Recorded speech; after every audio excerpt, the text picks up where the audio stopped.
Sa nakaraang episode, isinakripisyo ni Wisteria ang kanyang paningin upang makipagkontrata kay Marbas, na siyang nagligtas sa kanyang buhay. Sa gabi, makikita natin ang isang sira-sirang gusali kung saan tinatakot ni Snow ang isang demonyo. Ang demonyong ito ay mukhang paniki at takot na takot hanggang sa punto ng kamatayan. Nakiusap ang demonyo na huwag siyang patayin, ngunit hindi ito pinakinggan ni Snow. Tinanong ni Snow ang tungkol sa pulang buhok na demonyo dahil pinaghihinalaan niya ito, kaya gusto niyang malaman ang lahat ng impormasyon tungkol dito. Nanginginig ang demonyong paniki sa takot at nagsabing wala siyang alam. Hindi natapos ng demonyo ang kanyang sagot dahil binaril siya ni Snow gamit ang baril.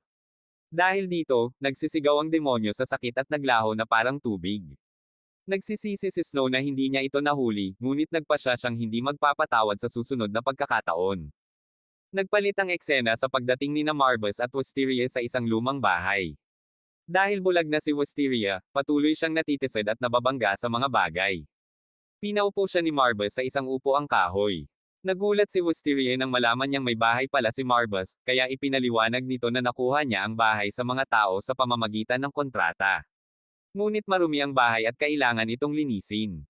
Sinabi ni Marbas kay Wisteria na linisin ang kalat, ngunit dahil hindi niya nakikita ang paligid, hindi niya ito magawa. Ang nakakagulat pa, si Marbas mismo ang naglinis ng buong bahay. Sa kabila ng hirap, nalinis niya ito ng mabuti, at naging mabango pa ang bahay. Maya-maya, narinig ni Wisteria ang tunog ng kanyang kumakalom na tiyan. Ipinaalam niya kay Marbas na nagugutom siya dahil hindi pa siya kumakain mula kahapon. Alam ni Marbas na kailangang kumain ng tao upang mabuhay, kaya napagpasyahan niyang dalhin si Wisteria sa labas upang kumain at mamili, kahit na siya ay pagod na. Dinala niya ito sa isang tindahan ng damit, at hinikayat si Wisteria na magsukat ng maraming damit para maging maganda at elegante siya. Naging magarbo ang una niyang sinukat, samantalang masyadong puffy naman ang sumunod. Hindi nawala ng loob si Marbas at hinimok si Wisteria na subukan ang isa pang damit. Sa bandang huli, sinabi ni Wisteria na siya na lang ang pipili ng damit at na nahihiya siya sa harap ni Marbas. Habang naghahanap siya ng damit, tinawag niya ang clerk upang tulungan siyang pumili ng tamang damit. Habang naghihintay, isang babae na nakasuot ng itim na damit na may kasamang bantay ang lumapit sa kanya. Napansin ng bantay na si Wisteria ay bulag. Nagpakilala ang babae bilang si Diana Blackbelt, isang earl na kabilang sa elite class.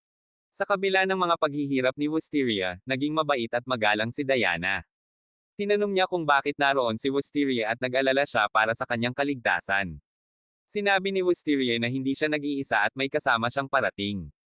Nagpasya silang mag-shop ng magkasama, at excited si Diana dahil ngayon lang siya makakaranas ng shopping kasama ang isa pang babae. Naging magkaibigan agad sila. Samantala, hindi natuwa ang bantay ni Diana sa kanyang iniutos na maghintay ito na parang asong bantay. Tumanggi ang bantay at sinabi na babalikan siya sa loob ng isang oras. Habang naglalakad, nagbigay pa ang bantay ng komento kung si Wisteria ba ay isang pusa, na siyang ikinagulat ni Wisteria. Samantala, naiinip na si Marbas sa labas at patuloy na tinitingnan ang kanyang relo. Bigla niyang naramdaman ang presensya ng isa pang demonyo. Ang bantay ni Diana ay nag-transform sa anyong aso habang lumalabas mula sa tindahan. Kinilala siya ni Marbas bilang Nabries. Kilala rin ni Nabries si Marbas at tinanong kung bakit wala siya sa Dogsec. Nag-flashback ang eksena sa nakaraan kung saan makikitang nasusunog ang lahat. May isang figurang parang manika na nakatayo at nagsasalita, nagpapahiwatig ng nakaraan na pinagsaluhan ni Marbas at Nabries. Siya ay si Nabries, isa sa 13 kalamidad ng Wasteland at ang bantay ng Netherworld. Isa rin siyang makapangyarihang demonyo. Gusto niyang magtanong at magbigay ng impormasyon kay Marbas kaya inimbitahan niya itong makipag-usap ng pribado. Pumayag si Marbas at sumunod kay Nabries. Sa sumunod na eksena, nagpapasalamat ang dalawa sa isa't isa matapos pumili ng napakagandang damit. Paglabas ni Diana, napansin niya si Marbas na kasama si Nabries at tinanong kung kaibigan niya ito. Tumanggi si Marbas. Samantala, napagtanto ni Wisteria na si Marbas ang kasama ni Nabries. Tinanong ni Diana si Marbas kung maganda ba ang suot niyang pulang coat, ngunit sinagot siya nito ng negatibo, na nagdulot ng galit kay Diana. Nagustuhan ni Wisteria si Diana kaya tinanong niya kung maaari ba silang magkita muli. Mabait si Diana kaya inalok niya si Wisteria na bumisita sa kanyang bahay kahit kailan. Maya-maya, sumama si Wisteria kay Marbas dahil wala na si Nabries. Dinala siya ni Marbas sa isang mamahaling restaurant at tinanong tungkol sa kanyang karanasan sa pamimili. Masaya si Wisteria at sinabi niyang napakagandang karanasan ito. Hinikayat siya ni Marbus na maging kalmado at mag-ingat sa kanyang asal dahil nasa isang pribadong restaurant sila. Nag-aalala pa rin si Wisteria na baka mabasag niya ang mga plato. Napansin ito ni Marbus at nagdesisyon siyang subuan siya ng sopas. Nahihiya si Wisteria ngunit tinanong siya ni Marbus kung nais ba niyang maging alipin o isang babaeng alagaan niya. Binuksan ni Wisteria ang kanyang bibig at kinain ang sopas. Hindi mapigilan ni Wisteria ang papuri sa sarap ng sopas. Tinanong niya ang pangalan ng putahe, at sinabi ni Marbus na ito ay tinatawag na seasonal vegetable soup. Gustong-gusto ito ni Wisteria at inalok pa si Marbus na kumain kasama niya, ngunit tumanggi si Marbus dahil hindi siya kumakain ng pagkaing tao. Masayang-masaya si Wisteria at naalala ang kanyang kapatid na minsang nagbahagi ng tinapay sa kanya. Nag-flashback si Snow na naghahanap pa rin sa kanyang kapatid. Nakita niya ang isang babae na kamukha ni Wisteria ngunit nadismaya nang makita niyang hindi ito ang hinahanap niya. Balik sa kasalukuyan, naawa si Marbus kay Wisteria at kumain kasama niya. Naging masaya ang dalawa at nag-enjoy sa kanilang pagkain. Pagkatapos kumain, napansin nilang naubos nila ang lahat ng pagkain. Biglang napaiyak si Wisteria. Nang tanungin ni Marbus kung bakit siya umiiyak, sinabi niyang wala nang ibang kumain kasama niya bukod sa kanyang kapatid, maliban kay Marbus. Naging pasasalamat si Wisteria at naghayag na gusto niyang manatili kasama si Marbus habang buhay. Sinabi naman ni Marbus na huwag siyang magpasalamat dahil ginagawa lang niya ito para sa sarili niyang layunin. Isiniwalat ni Marbus na sawang-sawa na siya sa buhay kaya kinuha niya si Wisteria para maging libangan niya. Gayunpaman, sinabi niyang seryoso siya kay Wisteria, hindi tulad ng mga tao na nabubuhay ng 50 taon lamang. Ipinangako niyang maglalaan siya ng mas maraming oras kay Wisteria at aalagaan siya. Sinabi ni Wisteria na hindi siya iiwan ni Marbus, at kinumpirma ito ni Marbus. Naglakad si Marbus sa kalsada sa anyong tao habang iniisip ang impormasyon ni Navries tungkol sa isang mapanganib na demonyo. Kung totoo ito, paparating na rin ang mga hunter para manghuli ng mga demonyo. Dumaan si Snow sa parehong daan at nakita si Marbus. Naging kaina-hinala siya dahil tumutugma ang hitsura ni Marbus sa ibinigay na paglalarawan. Sinimulan niyang sundan si Marbus. Napansin ni Marbus na may sumusunod sa kanya kaya pumasok siya sa isang restaurant. Lumapit si Snow at humingi ng permiso na maupo sa harap niya.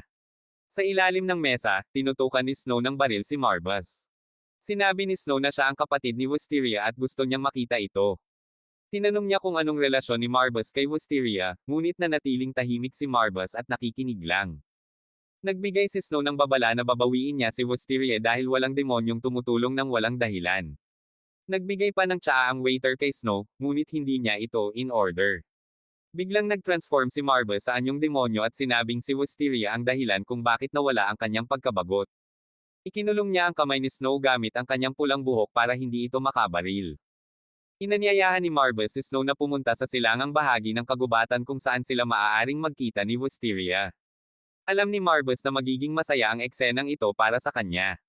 Sa pag-uwi, inalala niya ang mga salitang sinabi ni Wisteria tungkol sa pagnanais na manatili kasama siya. Ngunit gusto rin ni Snow na kunin siya. Bigla siyang nagalit at hindi maintindihan kung bakit. Pagdating nila sa bahay, sinabi ni Marbus kay Wisteria na mag-empake dahil aalis sila. Nagulat si Wisteria dahil mahirap dalhin ang lahat ng gamit. Ngunit tiniyak ni Marbus na hindi siya nag-iisa sa pagbubuhat.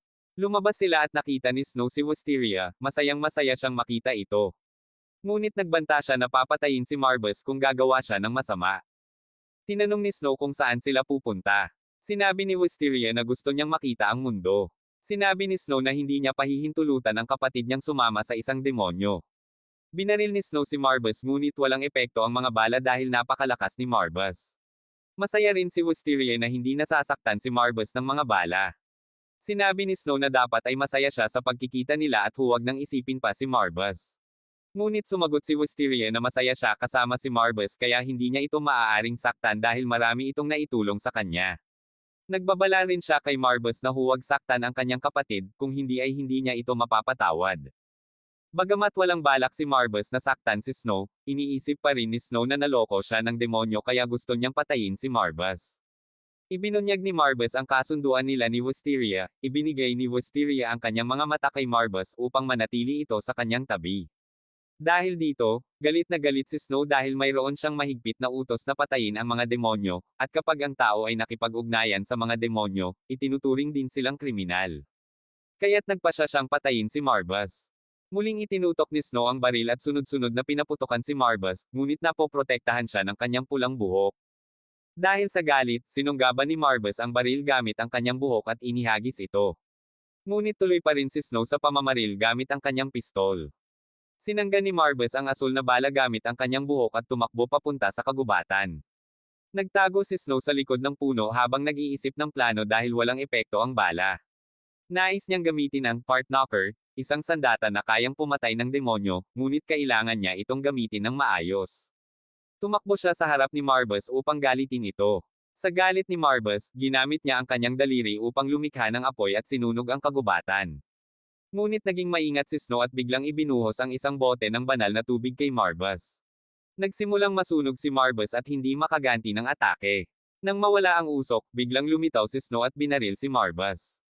Nabigla si Wisteria at tumakbo papunta kay Marbas. Muli siyang binaril ni Snow, ngunit mabilis na kumilos si Marbas upang protektahan si Wisteria. Tinamaan si Marbas sa kamay ng Heart Knocker at nasugatan, ngunit sinabi niya kay Wisteria na huwag siyang mag-alala. Namangha si Snow dahil hindi niya inakalang ipagtatanggol ng isang demonyo ang kanyang kontratista. Napagtanto niyang kakaiba si Marbas at palaging paprotektahan ang kanyang kapatid. Nalaman din ni Marbas na higit pa sa kasunduan ang ugnayan nila ni Wisteria. Ipinaliwanag ni Wisteria na hindi niya ginagawa ang lahat ng ito para lamang sa kasunduan. Nagsimula siyang magkwento tungkol sa nakaraan, noong siya ay nakakulong sa holo ng kanyang dating amo at wala ng pag-asa para sa kinabukasan. Dumating si Marbas at dinala ang saya sa kanyang buhay. Pagbalik sa kasalukuyan, inihayag ni Wisteria ang desisyon niyang manatili kasama si Marbas. Parehong nagulat sina Snow at Marbas sa kanyang sinabi. Naalala ni Snow ang isang insidente kung saan umakyat siya sa puno upang makuha ang atensyon ng kanyang kapatid at gusto niya itong isama sa bakasyon para makapag-bonding sila. Alam ni Snow na hindi magbabago ang isip ni Wisteria kaya napasigaw siya sa frustration.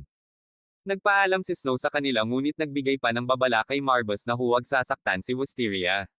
Pinagsabihan din niya si Marbas na dapat unahin ang kaligtasan ni Wisteria sa tuwing haharap sila sa mga hunter, dahil kung hindi ay papatayin niya ito kahit na kailangan pa niyang makipagkasundo sa demonyo at ibenta ang kanyang kaluluwa. Nagpaalam si Snow kay Wisteria at nangakong magkikita silang muli.